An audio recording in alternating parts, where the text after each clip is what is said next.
Want to make stronger connections? Then follow these simple directions.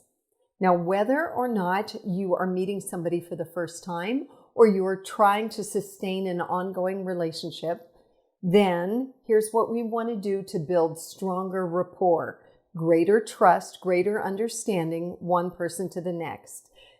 Here are some vocabulary tips that will help you make stronger connections. So I'm giving you 2 sets, and in each set there'll be something I recommend you do say, something else I recommend you don't say if you want stronger connections. First one, yes and versus yes but. Would you like a piece of strawberry pie? Yes.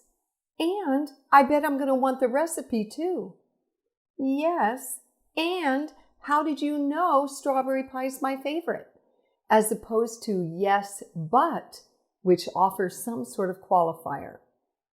Second set, me too, say, versus not me. Example, I love strawberry pie. Now you have to be truthful. If you really do love strawberry pie, take the moment and say, me too. If you don't love strawberry pie, you don't have to say, not me. That already breaks down that bond a little bit. So as many me too moments as you can find versus not me, that rapport is going to be built. A stronger bond, stronger understanding between you and the other person. So there you have it. The things to say, the things to avoid saying, and then stronger bonds, greater connection, building rapport. Those are my 2 cents in these 2 minutes.